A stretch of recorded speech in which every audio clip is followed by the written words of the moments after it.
Hello കൂട്ടുകാരെ, കുറച്ചധികം നാളായി എന്നെ കണ്ടിട്ടില്ലേ? അപ്പോൾ ഒരുപാട് പേര് എന്നെ അന്വേഷിക്കുന്നുണ്ട്. ചേച്ചി എവിടെ പോയി? ചേച്ചി എന്താ വീഡിയോ ഇടാതെ? ചേച്ചിയെ കാണുന്നില്ലല്ലോ. ഇങ്ങനെയുള്ള അന്വേഷണത്തിൻ്റെയൊക്കെ ഭാഗമായിട്ട് ഞാൻ വിചാരിച്ചു ഒരു വീഡിയോ ഒക്കെ ഇടാമെന്ന് വിചാരിച്ചു കേട്ടോ. അപ്പോൾ നമ്മൾ ഈ വീഡിയോ ഒക്കെ ഇട്ടുകൊണ്ടിരിക്കുന്ന ഒരു ഫ്ലോ അങ്ങ് പോയി കഴിഞ്ഞാൽ പിന്നെ തുടങ്ങി വരാൻ വലിയ പ്രയാസമാണ് കേട്ടോ. ഒന്നാമത്തെ ഞാനൊരു മടിച്ചിയുമാണ്, മടിയുടെ അസ്കിത കൂടുതലുമാണ്. അതിൻ്റെ കൂട്ടത്തിൽ ആ ഒരു ഫ്ലോ പോയി കഴിഞ്ഞാൽ പിന്നെ ഈ ആദ്യം ഒരു സ്റ്റാർട്ടായി വരാൻ കുറച്ച് പ്രയാസമാണ്. അപ്പോൾ നമ്മളുടെ ലൈഫ് എന്ന് പറയുന്നത് ഒന്നും നമ്മളുടെ കയ്യിലല്ല കേട്ടോ. ഈ ലോകത്ത് നമ്മൾ ചുമ്മാ കുറേ അഭിനയിച്ച് തീർക്കുന്ന ഒരാളാണെന്ന് എനിക്ക് പലപ്പോഴും തോന്നിയിട്ടുണ്ട് കേട്ടോ. ഞാൻ എൻ്റെ ചെടികളും കിളികളും ഒക്കെയുള്ള ഒരു ലോകത്ത് ഇങ്ങനെ നിന്നിരുന്ന ഞാൻ പെട്ടെന്ന് കടൽ കടന്ന് പുറത്ത് വരേണ്ടി വന്നു. അപ്പോൾ ഇപ്പോൾ ഇതാണ് എൻ്റെ ലോകം. അപ്പോൾ നമ്മൾ വിചാരിക്കും അപ്പോൾ ഇനി നമ്മുടെ ലൈഫൊക്കെ ഇനി വേറൊരു രീതിയിലായിരിക്കും, വേറൊരു രീതിയിലാണ്, നമ്മളിനി മൊത്തത്തിൽ അടിമുടി മാറുകയാണ് എന്നൊക്കെ നമ്മളിങ്ങനെ വിചാരിച്ചുകൊണ്ടിരിക്കും.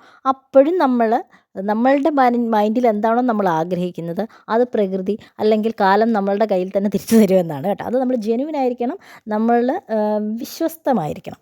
അപ്പോൾ അങ്ങനെയാണെങ്കിൽ ഈ പ്രകൃതി ഇതൊക്കെ നമ്മളുടെ തന്നെ തിരിച്ചു തരും എന്നതിന് ഉദാഹരണമാണ് എൻ്റെ ലൈഫ്. അപ്പോൾ നമ്മൾ എന്തിനെക്കുറിച്ചും ജെന്യുവിനായിട്ട് ആഗ്രഹിച്ചു കഴിഞ്ഞാൽ അത് നമുക്ക് കിട്ടും കേട്ടോ.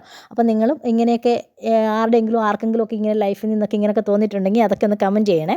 അപ്പോൾ ഇനിയുള്ള എൻ്റെ കാഴ്ചകളൊക്കെ ഇവിടുത്തെ ചെടികളും കിളികളും പൂക്കളും ഒക്കെ ആയിട്ടാണ് ഇനിയുള്ള കാഴ്ചകളൊക്കെ. അപ്പോൾ ഇനിയുള്ള കാഴ്ചകളൊക്കെ കുറച്ച് വ്യത്യസ്തമായിരിക്കും. കാരണം നമ്മുടെ മണലാരണ്യങ്ങളിൽ നിന്നുള്ള കാഴ്ചകളൊക്കെ അല്ലേ. അപ്പോൾ അതിൽ കുറച്ച് വ്യത്യസ്തമായ കാഴ്ചകളൊക്കെ ആയിരിക്കും. അപ്പോൾ എല്ലാവരും സപ്പോർട്ട് ചെയ്യണം, കൂടെ കാണണം. അപ്പോൾ നെക്സ്റ്റ് വീഡിയോ കാണാം. അതൊരു ബൈ.